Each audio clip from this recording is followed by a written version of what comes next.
Hello friends, welcome back to my YouTube channel. Guys, आज की इस वीडियो में हम सॉल्व करेंगे अकाउंट्स का सैम्पल पेपर और ये है इसका पार्ट 3। ठीक है। पिछले पार्ट 2 में हमने 36 क्वेश्चंस तक कंप्लीट कर लिए थे। अब हम 37 से आगे करते हैं। ठीक है, तो ये हमारा पार्ट 1 का सेक्शन सी।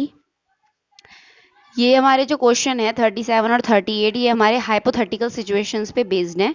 ठीक है, तो अब हम इन्हें पढ़ते हैं। Bright star limited is engage in manufacture of high and medical equipment. कि ब्रांड स्टार लिमिटेड जो है वो हाई एंड मेडिकल इक्विपमेंट्स बनाता है। ठीक है, और हाई ग्रोथ की प्रोस्पेक्टस को कंसीडर करते हुए कंपनी ने ये डिसाइड करा है कि वो अपने बिजनेस को एक्सपेंड करेगी। ठीक है, और इस पर्पस के लिए उन्हें एडिशनल इन्वेस्टमेंट चाहिए 50 करोड़ रुपए की। ठीक है, तो डायरेक्टर्स ने ये डिसाइड किया है, डायरेक्टर्स हैव डिसाइडेड दैट कि इस रिक्वायरमेंट का जो भी 20% होगा वो लॉन्ग टर्म डेब्ट्स को रेज करके फाइनेंस किया जाएगा और बाकी का जो बचा हुआ है वो हम इक्विटी शेयर्स को इशू करके करेंगे। यानी कि किस तरह से होगा ये हमारा, देखो, अब हमारे पास है 50 करोड़। ठीक है, 50 करोड़, इसमें से बोला है 20% जो है वो लॉन्ग टर्म्स डेब्ट्स को रेज करके करेंगे। ठीक है, और बाकी का जो बचा हुआ कितना, 80%। यानी कि बाकी का बचा हुआ 80% हम किससे करेंगे, इक्विटी शेयर से। ठीक है, तो 50 करोड़ का 80% कितना होता है, 40 करोड़। ठीक है, अब नेक्स्ट हमारा क्वेश्चन क्या कह रहा है कि मेमोरेंडम ऑफ एसोसिएशन के अकॉर्डिंगली जो फेस वैल्यू है इक्विटी शेयर की वो है 100 रुपीज। ठीक है, also considering the marketing standard of company their share would be issued at a premium of 25%। के 100 रुपये इसकी फेस वैल्यू और ये 25% प्रीमियम पे भी इशू होगा। ठीक है, यानी 100 का 25% कितना होता है, 25, यानी 100 प्लस 25, 125। ठीक है, 125 रुपीज। बस इतना करते हैं। अब देखो, एक शेयर जो है, मतलब हमारे 40 करोड़ शेयर जो है वो 125 रुपीज में जा रहे हैं, तो एक शेयर कितने में जाएगा, 40 करोड़ बाय 125। ठीक है, इसको हम कट ऑफ करेंगे तो हमारी वैल्यू आएगी 32 लाख। ठीक है, डायरेक्ट में कर रही हूँ इसे, 32 लाख हमारी इसकी वैल्यू आएगी, 32 लाख शेयर्स। ठीक है, यानी ये 32 लाख शेयर्स जो हैं वो हमारे इशू हुए हैं। इसमें बोला है कि 40 करोड़ जो है वो इक्विटी शेयर से इशू होने थे, जिनकी फेस वैल्यू जो है प्रीमियम को मिला के कितनी है, 125। ठीक है, तो एक शेयर को कितना होगा, इसको डिवाइड कर लेंगे, 40 करोड़ डिवाइडेड बाय 125, तो हमारे पास कितना है, 32 लाख शेयर्स जो है उसने इशू करे थे। ठीक है, अब आगे क्वेश्चन हमारा क्या कह रहा है, the prospectus was issued to public and the issue was over subscribed by 2 lakh. के प्रोस्पेक्टस इशू किया गया पब्लिक को और जो इशू है वो 2 लाख शेयर से ओवर सब्सक्राइब हो गया। ठीक है, तो अब आपको इन सारे क्वेश्चंस के आंसर्स देने हैं। What is the total amount collected on application, क्या एप्लीकेशन मनी पे कितना अमाउंट जो है वो कलेक्ट किया गया। अब आप देखो, हमारे शेयर्स कितने हमने इशू करे थे, 32 लाख। ठीक है, 2 लाख शेयर्स हमारे कितने हो गए, ओवर सब्सक्राइब हो गए, यानी कि 34 लाख। ठीक है, ये हो गए हमारे 34 लाख। अब 34 लाख की कितने प्रीमियम को मिला के कितने रुपए का बन रहा है, 125। तो इसको हम 125 से मल्टीप्लाई कर देंगे तो हमारा आंसर कितना आ जाएगा, 42 लाख, सॉरी 42 करोड़ 50 लाख। ठीक है, यानी कि हमारा ऑप्शन ए करेक्ट है। ठीक है, अब इसमें बोला how many equity shares were offered for issue of bright star limited. के ब्राइट स्टार लिमिटेड ने जो इशू किया था तो कितने इक्विटी शेयर ऑफर किए गए थे, कितने करे गए थे, 32 लाख। हमने पहले ही निकाला था, तो इसका ऑप्शन डी करेक्ट है। ठीक है, अब नेक्स्ट हमारा क्वेश्चन है, on 1st September 2020, 20 students of Modern College started their partnership firm in the name of Be Safe. ठीक है, कि 1 सितंबर 2020 को 20 स्टूडेंट्स ने, मॉडर्न कॉलेज के 20 स्टूडेंट्स ने एक पार्टनरशिप फर्म स्टार्ट की जिसका नाम रखा बी सेफ, ताकि वो जो है डिजिटल मोड पे अपने सैनिटाइजर्स को बेच सके। अब क्योंकि वो लोग गुड फ्रेंड्स थे तो उन्होंने कोई भी एग्रीमेंट नहीं रखा, यानी कि यहाँ पार्टनरशिप डीड का है ही नहीं कुछ एग्रीमेंट वगैरह। ठीक है, हर किसी ने क्या किया, 15,000 रुपये इन्वेस्ट करे। ठीक है, the books were close on 31 March. Book जो है वो 31 मार्च को क्लोज हो गया। 1 सितंबर को उन्होंने शुरू करी, 31 मार्च को बुक क्लोज हो गई, यानी कि कितने मंथ्स की हो गई, 7 मंथ्स, है ना। अब हमें कुछ इंफॉर्मेशन प्रोवाइड की हुई है। अब देखो क्या इन्फॉर्मेशन दे रखी है, सेल ऑफ सैनिटाइजर, सैनिटाइजर की सेल हुई 1,20,000 में, ठीक है। सैनिटाइजर कितने में बिके उसकी कॉस्ट हम माइनस कर देंगे, 50,000 में बिके, यानी माइनस कर दिया तो हमारे पास कितना आ गया, 70,000। अब बोला रेम्यूनरेशन टू पार्टनर्स के, कितना पार्टनर्स को रेम्यूनरेशन दिया है, तो पार्टनरशिप है ही नहीं तो क्यों रेम्यूनरेशन देंगे, रेम्यूनरेशन हम इसमें नहीं देंगे। Rent to a partner 1,000 per month, अब आप लोग क्या करेंगे 12 मंथ से मल्टीप्लाई कर देंगे, लेकिन हमारी जो मैंने अभी आपको लिख के बताया था 7 मंथ्स की, क्योंकि 1 सितंबर से तो स्टार्ट ही हुई है और 31 मार्च को एंड हुई है, यानी 7 मंथ, तो 7 मंथ का रेंट होगा 7 × 1 = 7, तो ये हो गया 7,000, ठीक है। इसमें 70,000 में से 7,000 माइनस कर देंगे। उसके बाद मैनेजर्स कमीशन, मैनेजर कमीशन कितना है 5,000, इसको भी माइनस कर देंगे, ठीक है। क्लोजिंग स्टॉक हम नहीं देंगे, फिक्स डिपॉजिट नहीं होगा, ठीक है। 31 मार्च 2021 को क्लोजिंग स्टॉक करा है, होगा ही नहीं, ठीक है। अब मैंने एफडी बनाई है 31 मार्च को ही, ठीक है। अब 31 मार्च को मेरी बुक क्लोज होगी तो क्या वो मेरे से कुछ लेंगे कोई भी, अगर मान लीजिए मैं किसी रेंट पे रह रही हूँ, ठीक है, और मैंने एंड में, ठीक है, जैसे ही मतलब वो महीना खत्म हुआ, मैंने 31 मार्च को ज्वाइन करा, तो क्या वो मेरे से मार्च का रेंट लेगा, नहीं लेगा, ठीक है। वो मुझसे अप्रैल का लेगा, आगे वाले महीने का, ठीक है। अब 31 मार्च को ही करा है, ठीक है, तो मुझसे रेंट नहीं ले सकता, ठीक है, तो एफडी भी सॉरी एफडी भी ये नहीं होगी, ठीक है। तो अब हम इसमें से माइनस करेंगे तो हमारा कितना आ जाएगा, 70,000 में से 12,000 गए, यानी 58,000, ठीक है, यानी ऑप्शन ए इज करेक्ट।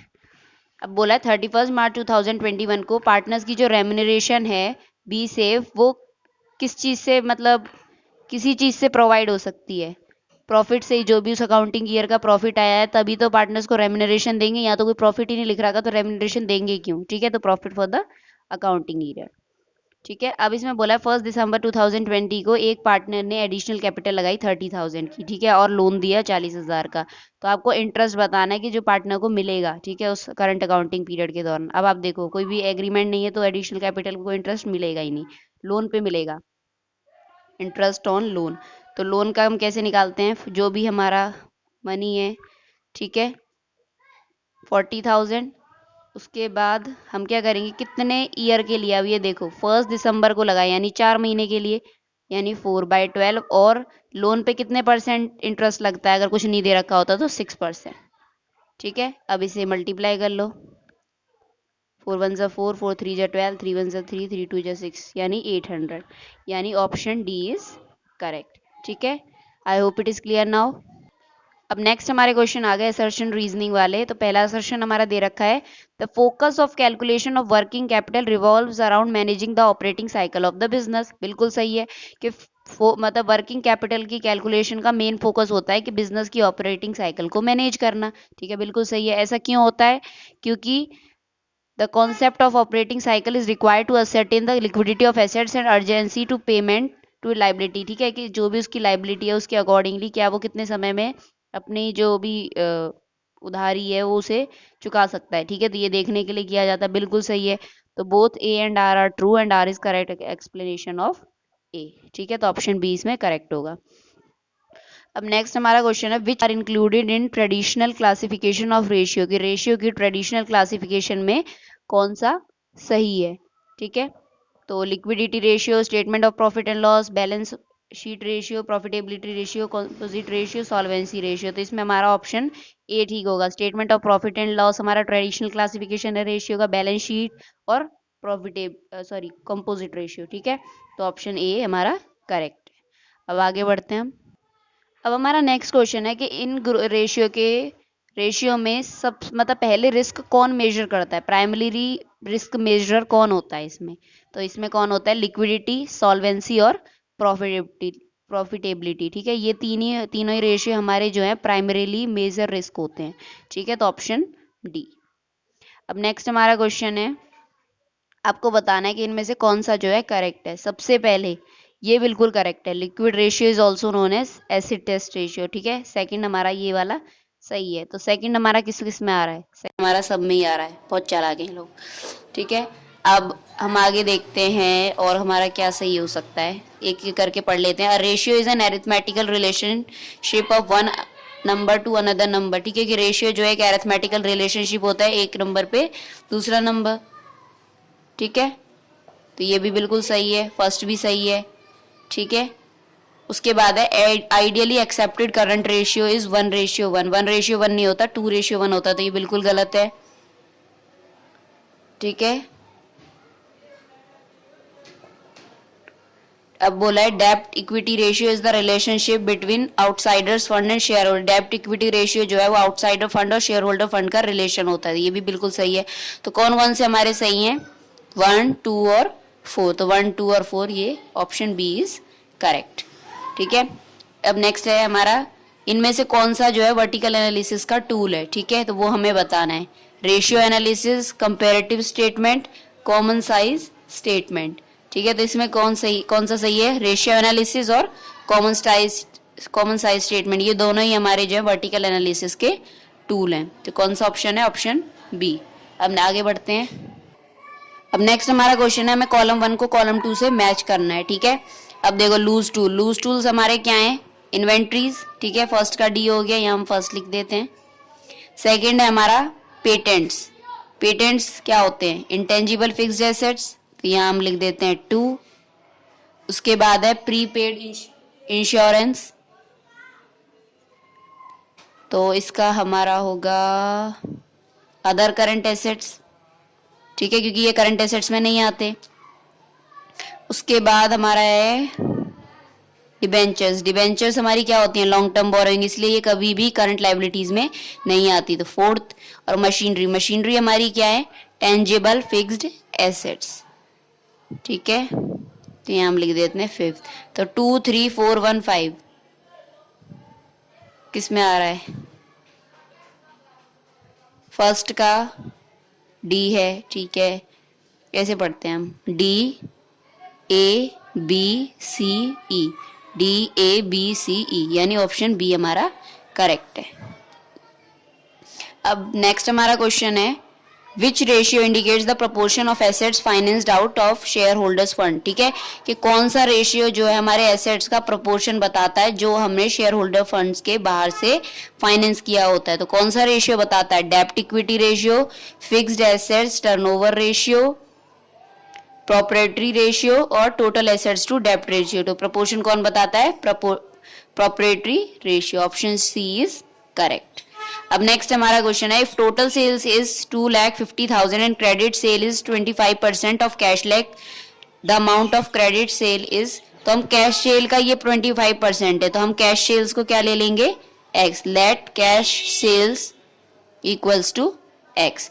अब देखो हम x यानी cash sales plus credit sale करेंगे तभी जाके तो हमारा आएगा। यहाँ क्रेडिट सेल्स हम लिख देते हैं, 25% ऑफ एक्स है, यानी 25% ऑफ एक्स, यानी कि 1/4 ऑफ एक्स, ठीक है। ये हमारी कैश सेल्स एक्स है और क्रेडिट सेल्स ये है, ठीक है। तो cash cell plus credit sale करेंगे तभी जाके हमारी टोटल सेल आएगी। तो एक्स प्लस 1/4 एक्स कितना आ गया? 2,50,000, ठीक है।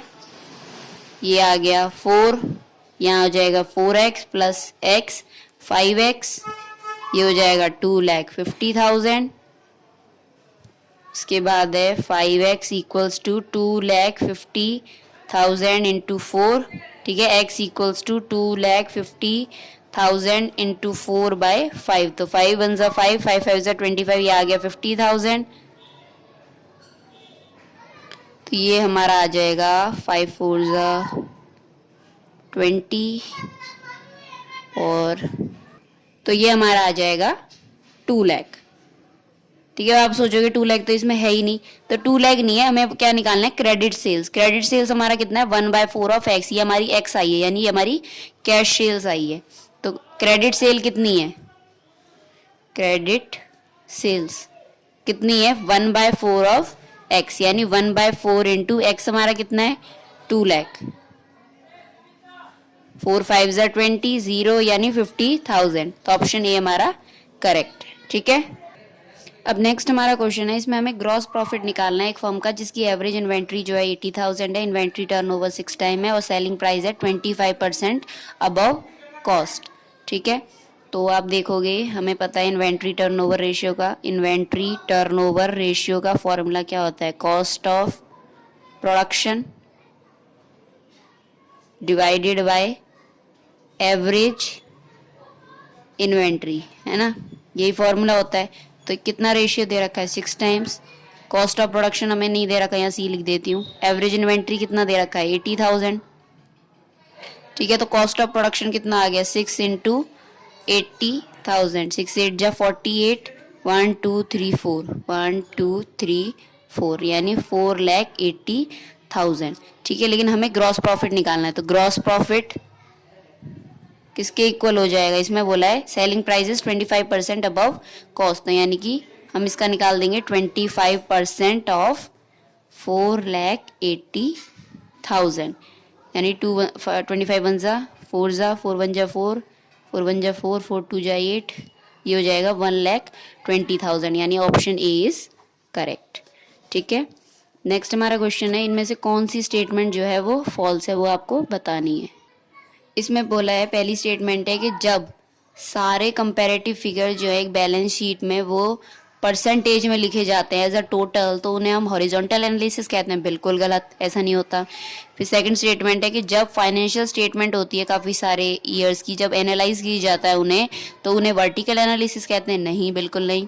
वर्टिकल एनालिसिस जो है वो टाइम सीरीज एनालिसिस है, बिल्कुल नहीं। ठीक है, तो ये तीनों ही हमारी गलत हैं, तो all 3 A B C and false. ठीक है, नेक्स्ट हमारा क्वेश्चन है असर्शन रीजनिंग वाला। तो पहला असर्शन हमें दे रखा है, increasing the value of closing inventory increases profit, कि जब हम क्लोजिंग इन्वेंट्री की वैल्यू को बढ़ाते हैं तो उससे प्रॉफिट बढ़ता है। बिल्कुल सही है। ठीक है, और रीजन दे रखा है कि जब हम क्लोजिंग इन्वेंट्री की वैल्यू को बढ़ा देते हैं उससे क्या है, गुड्स की, जो भी गुड्स हमारे बिक रहे हैं उसकी कॉस्ट जो है वो कम हो जाती है। तो दोनों ही सही है, और ये आर जो है इसकी करेक्ट एक्सप्लेनेशन, तो both A and R correct and R is the correct reason for A, तो ऑप्शन ए इज करेक्ट। अब नेक्स्ट हमारा क्वेश्चन है वही असर्शन रीजनिंग वाला। असर्शन दे रखा है, high operating ratio indicates a favourable position. अगर आप ऑपरेटिंग रेशियो को बढ़ा देते हो तो उससे फेवरेबल पोजीशन आ जाती है आपकी। बिल्कुल गलत। फिर इसका रीजन दे रखा है कि एक हाई ऑपरेटिंग रेशियो जो है एक हाई मार्जिन जो है रिलीव करता है, जिससे कि आप जो है अपने नॉन कोऑपरेटिंग एक्सपेंसेस को पूरा कर सकते हैं। तो बिल्कुल गलत, दोनों ही स्टेटमेंट गलत हैं। Both A and R incorrect, option C is correct. ठीक है, नेक्स्ट हमारा क्वेश्चन है, करंट रेशियो है 2.5:1। ठीक है, 2.5:1। अकाउंटेंट जो है वो उसे 2:1 में मेंटेन करना चाहता है, तो वो क्या करेगा। He can repay bills. आप एग्जांपल ले लो, ये 2.5 यानी मैं लिख दूं 2,50,000 बाय 1 लाख, इस तरह से, तो मेरी ये रेशियो आएगी 2.5, है ना। अब आप देखो, ये है, अभी बोल रहा है कि अगर वो बिल्स पेएबल जो भी बिल्स हैं उसे वापस से पे कर देगा तो क्या होगा, उसके एसेट्स जो हैं, तो उसके जो एसेट्स हैं वो भी कम होंगे, लाइबिलिटी भी कम होगी। अगर वो गुड्स खरीदेगा क्रेडिट पे तो उसका स्टॉक तो बढ़ेगा, लेकिन लाइबिलिटी भी बढ़ेगी। ठीक है, अगर वो शॉर्ट टर्म लोन लेगा तो उसके एसेट तो बढ़ेंगे ही, लेकिन उसकी लाइबिलिटी भी तो बढ़ेगी, दोनों ही चीज बढ़ेगी। ठीक है, अब देखो उसने बिल्स दिया तो इसमें क्या एसेट्स भी कम हो जाएंगे, वो भी। तो अगर ये एसेट्स कम हो गए, यानी कि मान लीजिए 2,50,000 थे, ये 2 लाख हो गए। ठीक है, ये 1 लाख थे, ये हो गए 50,000। ठीक है, तो ये 5 1 जा 5 5 4 से ये 4:1 आ रहा है, तो ये हो रहा है, नहीं हो रहा। अब इसमें बोला है he can purchase good on credit, कि ये जो है गुड्स को क्रेडिट पे खरीद सकता है। अब देखो क्रेडिट पे उसने गुड्स खरीदा, स्टॉक भी बढ़ रहा है, यानी मेरा ये 3 लाख हो गया। ठीक है, और लाइबिलिटी भी बढ़ रही है, यानी 1 लाख थी, मैं 50,000 और बढ़ा लेती, 1,50,000। तो ये 4 0 से 4 0, 15 1 जा 15 2 जा, यानी 2:1 बन रही है। ठीक है, यानी ये भी सही है। फिर बोला वो शॉर्ट टर्म लोन लेगा तो भी इसी तरह की बनेगी, तो 2:1, यानी सेकंड और थर्ड हमारा सही है, तो only 2 and 3 are correct, option D. अब आ जाते हैं अपने ऑपरेटिंग साइकिल वाले क्वेश्चन पे। कंपनी की ऑपरेटिंग साइकिल है 8 मंथ की। ठीक है, और उसका मैच्योरिटी पीरियड है 11 मंथ्स। ठीक है, अब आपको पता है नॉर्मली हमारी जो ऑपरेटिंग साइकिल है वो 12 मंथ्स की होती है। अब ये 8 मंथ्स है, 8 मंथ्स के बाहर जा रही, क्या ये 12 मंथ्स के भी बाहर जा रही है, नहीं जा रही ना, तो सिर्फ ये करंट एसेट्स ही होगा, तो यानी कि ये 1 लाख ही होगा। हाँ, अगर यहाँ पर 11 मंथ की जगह 13 मंथ्स होता तो ये 8 मंथ से भी बाहर जा रही है और 12 से भी बाहर आ रही है, तो यानी कि नॉन करंट एसेट्स भी होते तो हम क्या लिखते 1 लाख, और 1 लाख में 60,000 गए 40,000, ठीक है। तो इस तरह से हम अपनी ये हो जाता हमारा 1 लाख और 60,000, तो 1 लाख में 60,000 गई ये वाला, और फिर ये वाला आ जाता हमारा क्वेश्चन। लेकिन हमारी जो ऑपरेटिंग साइकिल है वो यहाँ पर हमें 11 मंथ दे रखी है, यानी इससे तो बड़ी है, लेकिन जो हमारी एक्चुअल ऑपरेटिंग साइकिल होती है उससे तो छोटी है ना 11 मंथ्स, ठीक है। इसीलिए हम सिर्फ करंट एसेट्स ही करेंगे। लेकिन अगर ऑपरेटिंग साइकिल इस वाले ईयर से बड़ी हो जाती है यानी 13 हो जाती है तो हमारे नॉन करंट एसेट्स वाले भी आ जाते हैं, यानी इन दो ऑप्शंस को तो देखना ही नहीं है हमें, फिर आ जाएंगे यहाँ करंट एसेट्स। एक और एग्जाम्पल दे के बताती हूँ।